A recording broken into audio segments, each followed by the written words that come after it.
નવનિર્મિત વાવથરા જિલ્લામાં યોજાયેલી પ્રથમ સ્થાનિક સ્વરાજ્યની ચૂંટણીમાં ભાજપે ભવ્ય પ્રદર્શન કરતા સમગ્ર જિલ્લામાં પોતાની મજબૂત રાજકીય પકડ સાબિત કરી છે. જિલ્લાની કુલ 8 તાલુકા પંચાયતો અને 2 નગરપાલિકાને મળીને કુલ 232 બેઠકોમાંથી ભાજપે 157 બેઠકો કબજે કરી સ્પષ્ટ બહુમતી મેળવી છે. તો બીજી તરફ કોંગ્રેસ અને અપક્ષ ઉમેદવારો મળીને 75 બેઠકો જીતવામાં સફળ રહ્યા છે. જેમાં પ્રાપ્ત વિગતો મુજબ દિયોદર અને લાખણી તાલુકા પંચાયત કોંગ્રેસના ફાળે ગઈ છે, જ્યારે બાકીની 6 તાલુકા પંચાયતો વાવ, સુઈગામ, ધણીધર, થરાદ, ભાભર અને રાહ પર ભાજપે જીત મેળવી છે.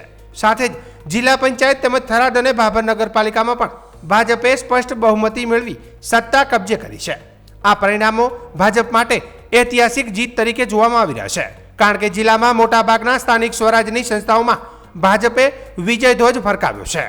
આ ભવ્ય જીત બાદ ભાજપના નેતા નરેશ ઠાકોરે મહત્વપૂર્ણ નિવેદન આપતા જણાવ્યું હતું કે વાવથરા જિલ્લાની જનતાએ વિકાસની રાજનીતિ પર મહોર મારી છે. આ જીત કાર્યકરોની મહેનત અને જનતાના વિશ્વાસનું પરિણામ છે. તેમણે વધુમાં ઉમેર્યું કે આ ઐતિહાસિક વિજયનો શ્રેય પેજ સમિતિ, બૂથ લેવલના કાર્યકરો અને પાર્ટીના પાયાના સૈનિકો છે. નરેશ ઠાકોરે લાખણી અને દિયોદર બેઠકો પર થયેલા નુકસાન અંગે સ્વીકાર કરતા જણાવ્યું કે પક્ષ આ મુદ્દાઓ પર ગંભીર ચર્ચા કરશે અને જ્યાં ખામીઓ રહી ગઈ હશે તેને સુધારી આગળ વધશે. અંતમાં તેમણે જિલ્લાની જનતાનો આભાર વ્યક્ત કર્યો હતો અને કહ્યું હતું કે જનતાને ભાજપ પર જે વિશ્વાસ મૂક્યો છે તે બદલ અમે આભારી છીએ. આગામી સમયમાં વિકાસના કાર્યોને વધુ ગતિ આપીને જનતાની અપેક્ષાઓ પૂર્ણ કરવામાં આવશે. નવનિર્મિત જિલ્લાની અંદર પ્રથમવાર તાલુકા પંચાયત, જિલ્લા પંચાયત, નગરપાલિકાની ચૂંટણી હતી. આજે રિઝલ્ટ દરમિયાન સંપૂર્ણ બહુમતી સાથે આજે વાવથરા જિલ્લાની જિલ્લા પંચાયત બનાવી રહ્યા છીએ.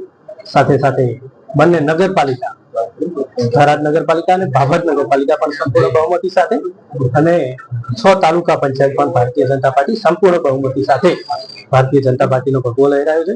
સૌ આ વાવથરા જિલ્લાના સૌ મતદારો જે ભારતીય જનતા પાર્ટી પર વિશ્વાસ મૂક્યો છે, એના વિકાસની રાજનીતિને સ્વીકારી છે, એ બદલ સૌનો ખૂબ ખૂબ આભાર માનું છું. અને મારા ભારતીય જનતા પાર્ટીના પાયાના સૌ કાર્યકર્તાઓ, પેજ સમિતિના કાર્યકર્તાઓ, બૂથના કાર્યકર્તાઓ તેમજ તાલુકા જિલ્લાના કાર્યકર્તાઓને અમારી જીત, વાવથરા જિલ્લાની જીત એમને સમર્પિત કરું.